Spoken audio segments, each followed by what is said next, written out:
my name is Etienne Bassot. I'm the director of the Members Research Service in the European Parliament, but I have been working in research in the Parliament since 10 years because I was previously heading the policy department, which is another branch of research in the European Parliament responsible for external relations.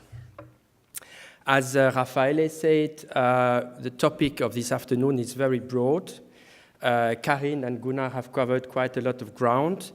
I have chosen to restrict my presentation and to focus on a specific issue, which is how we can enhance quality and impact by engaging with clients to optimize products and services.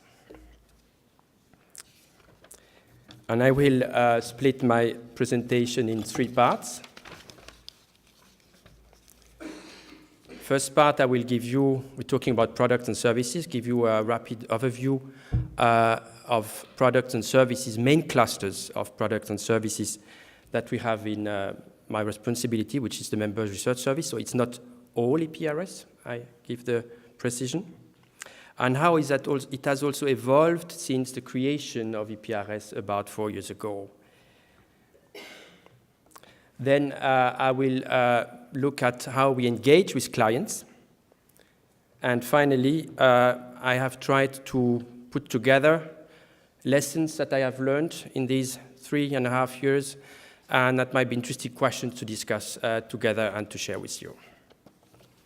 So first of all, maybe an overview of our activities and our production, our services for members. Like any other parliamentary research service, or most of the parliamentary research services, we take members' inquiries. We take questions by members. This is our main activity. The questions are treated on a confidential basis. This activity is growing over the years. We have reached this year now more than 10,000, so it's quite a lot. As you do, they are treated on a confidential basis. I think this is something that we share, that we have in common. In terms of the organization, we are specialized in teams. I know that smaller research services have a pool of researchers that are not specialized. We are specialized in teams according to certain policy areas. And in this team, we have 2 profiles, researchers or policy analysts, and we have more information specialists, people that are more acquainted to seek for documentation and put them in order and establish bibliographies and so on. Particularity for the European Parliament, it's a language regime. As you can imagine, our members coming from 28 countries use their language when they put the questions, but we have a deal that we can reply to them in English mostly. So far, 9 out of 10 members have used the service. We are reaching 91% of the members that have used the service. So we still have a gap to fill that all members use the service. And if we look at last year only, it's 8 out of 10, 83%. So it's covering really the wide spectrum of the House. In terms of the way we reply, we give an initial answer within 3 hours. This is a rule we have. But don't worry, this is not the reply. This is a first indication what we're going to do. And normal answer is about a week.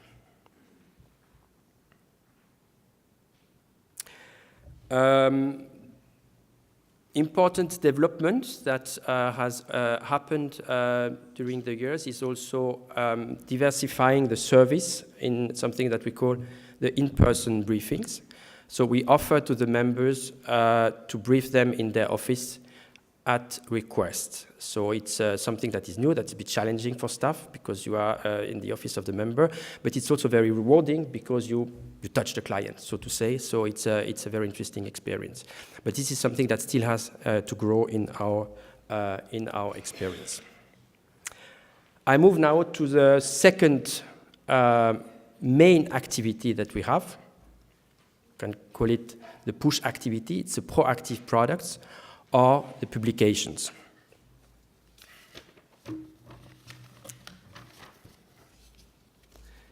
So I know there we have differences among the research services in this community, but we have a policy of proactive publications that we put at the disposal of the parliamentary community collectively, but that we also make public. So this is an initial choice. There are pros and cons, but we made this choice at the very beginning.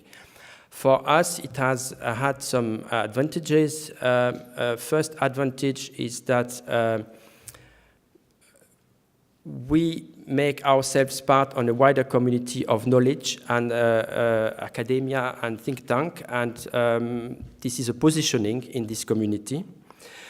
Another advantage that I see personally as a manager is that it's a positive exposure. It means that the authors put their name on something they are proud of, and when you go public, you kind of control yourself even more because you know that you are exposed to the public.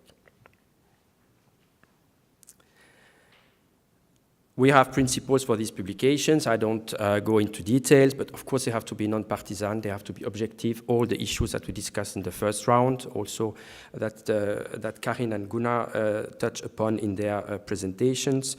We try to make them clear, accessible, and easy to read. We have developed a policy of series, so automatic products, like the one you have on the screen, which is about what we call legislation in progress, which is effectively explaining legislation, analyzing legislation from the very beginning of the proposal until the end. This is an example of series, but we have done such series in the field of budget, or now a new big document which is called the EU Budgetary Outlook, Economic and Budgetary Outlook, which is a yearly publication, quite substantial, and this type of activity to have series is quite important to us to be predictable for our audiences. But of course we make also editorial choices. And there, like any parliamentary research service, we have to be aware that we are working in a politicized environment, very diverse from the national point of view and from the political point of view, and that these choices have to follow the agenda, they have to be reflected very well, and so on. And for that, we have consultations internally.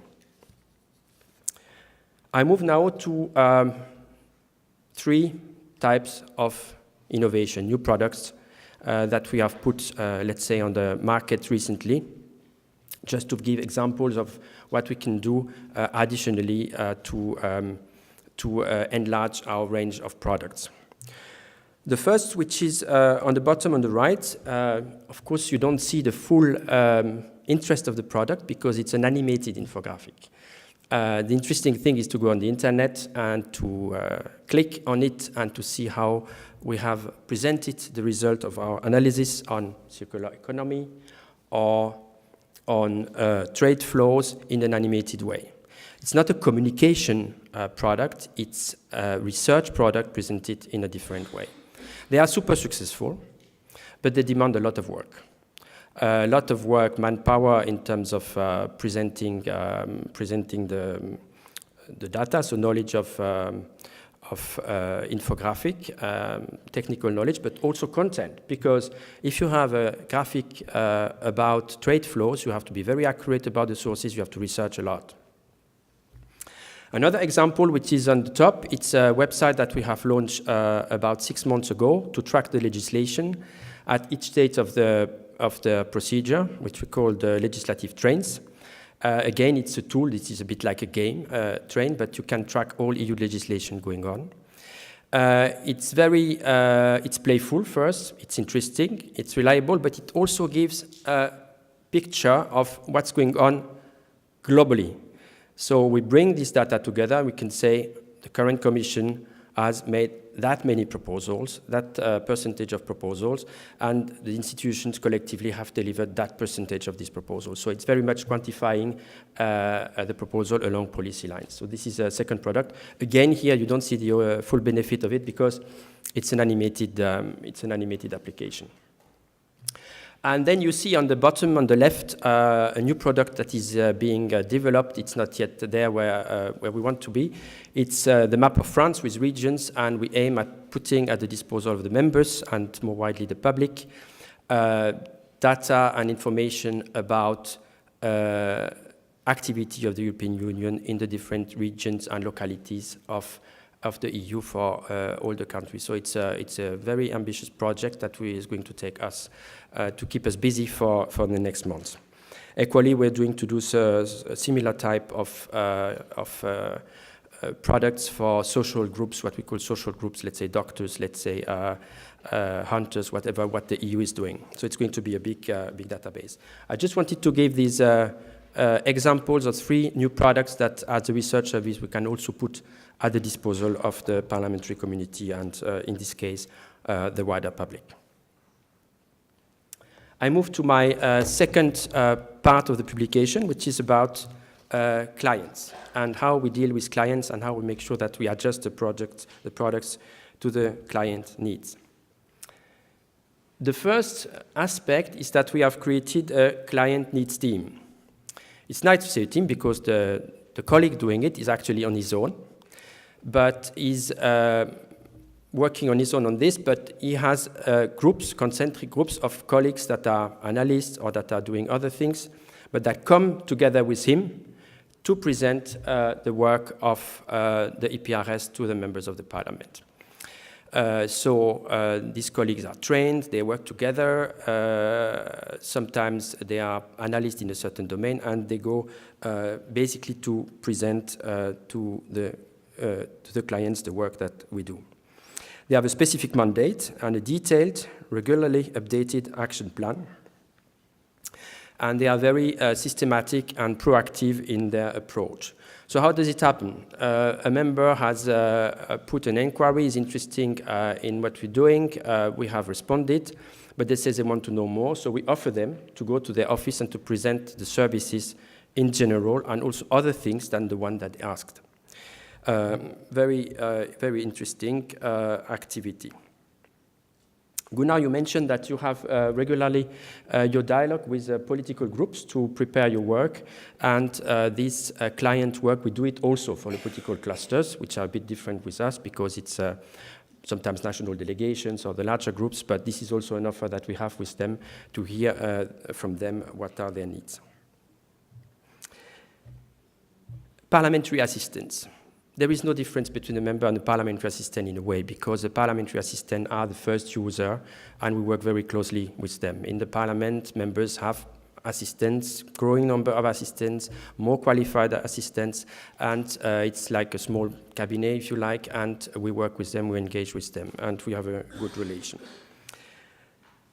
2 documents that are shown here. The first one is a small video that you can find on YouTube, which is about describing what we offer, a little film, and also some kind of documents that we have done in 6 points, what a member can ask, what a member is entitled to ask. Other part of the client work is the monitoring of the use. So we track client data in different ways. We track, for example, the use of the research that we provide on demand, what we call the hotline in our inquiry system. We have developed a quite sophisticated tool for collecting the attention, calculating the hours of attention that members dedicate to the publications. The take-up rate of publications, both printed and also online, try to track this as well. And we track also how EPRS is being reused or quoted in the social media or in other material by members. And this tracking helps us to better understand the needs of the clients or certain segments of clients. For example, new members are obviously a segment of client. It helps to measure successfulness of products and it helps also to allocate resources and possibly do future investments. We monitor the use, but we monitor also the satisfaction. A first way to monitor the satisfaction is to calculate the loyalty. So it's relatively easy with our application. We can see a member comes back. If he or she comes back, it means that there is some interest in the service.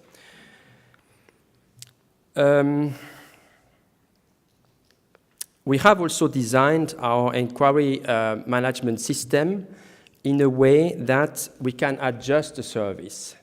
It's a bit similar to what you say, Gunnar, that when you have a question, you have an idea yourself as a research service of what the question could be if you were formulating it a bit differently. So you go back to the client immediately, you have this dialogue, and you adjust. So this is the first type of feedback that we put in the chain.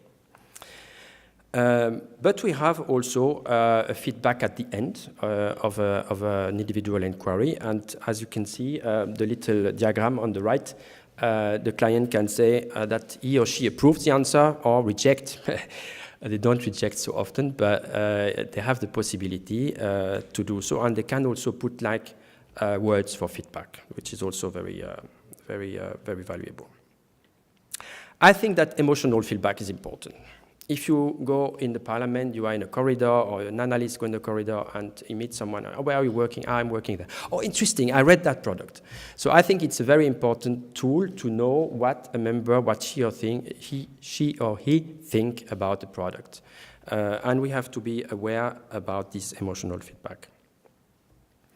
So we do analysis on trends in feedback and collect them. And what we plan to do before the next European election in 2019 is a survey of client satisfaction.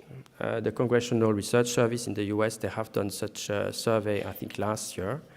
It's not an easy thing to do, but it has proven to be very helpful, and we plan to do such a survey. And also, I think we have to remain aware that there is a silent majority, so we can assume that if there are no complaints, maybe it's because people are happy with the service. So I think this silent majority is there as well. I have been personally annoyed when I ask about feedback as a customer, and I can imagine that members just take the service. If they don't complain, I can suppose that they are happy. So this is the silent majority.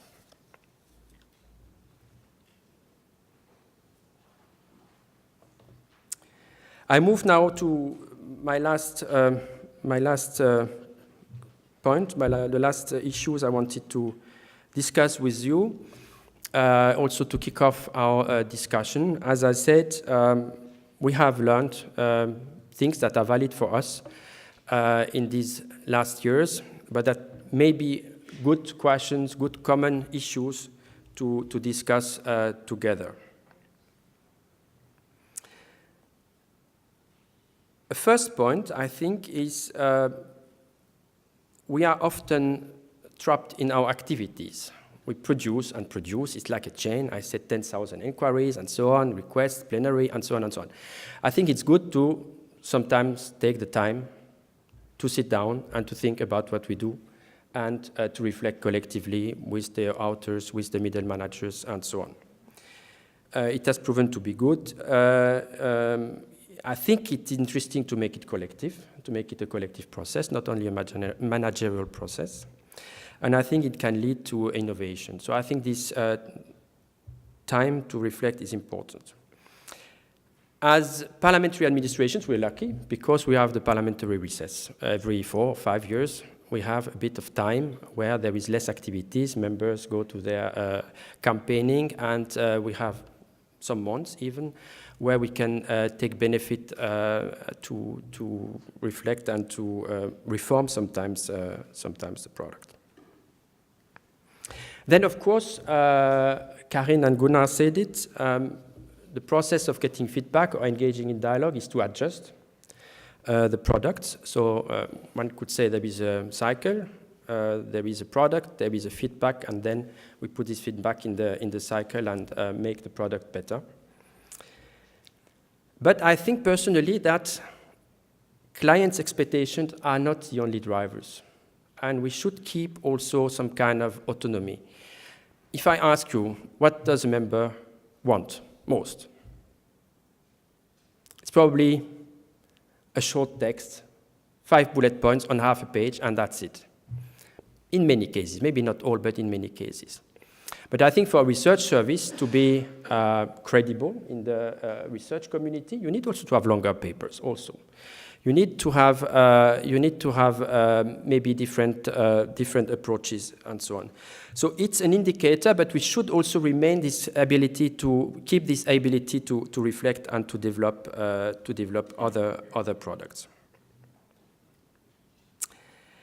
And if we push new products or services, we should also let them grow. There is a time factor, I think. I mentioned earlier in this presentation these so-called in-person briefings. They have not yet taken the rate we expect, but we should give them more time, we should advertise for them and let them grow. And this is similar for new applications, because a product might reveal successful after a certain time. So we shouldn't be too reactive. If something doesn't take up in the first 6 months, maybe it doesn't matter, it will take more time and then it will go up. We had the case also, I didn't mention this product, with podcasts. We do some podcasts, and podcasts were very slow in the start because people didn't know there were podcasts. And after some advertising, they became quite popular. So I think we should let products and services grow. Another idea, we are not yet there in the EPRS, but I think it's just a healthy process, is sometimes to think about negative priorities. We are all scared with resources, and just thinking that some things that are not working so well could be abandoned or could be reduced in their scale. That's also a way to adjust to client needs, thinking about negative priorities. And it's true that it's important. Community of researchers are very attached to their output, and might be a bit defensive if we want to suppress something. But I think this is the question is was putting. And finally, there is another final point that might raise a debate. I know we don't have all the same approach and culture, but we experience that the democratic debate goes beyond the parliament. It just happens. Our papers are in the public domain also, and members bring them in the public domains. If I like to say, I think we have like three users type, without the members themselves, the members pushing it in the public domain, and then the general public taking these papers by themselves. And we have to be aware of that. I think that democratic systems are likely to evolve in the way that parliaments will remain important and at the core of democracy, but that this debate will be also happening in society at various levels.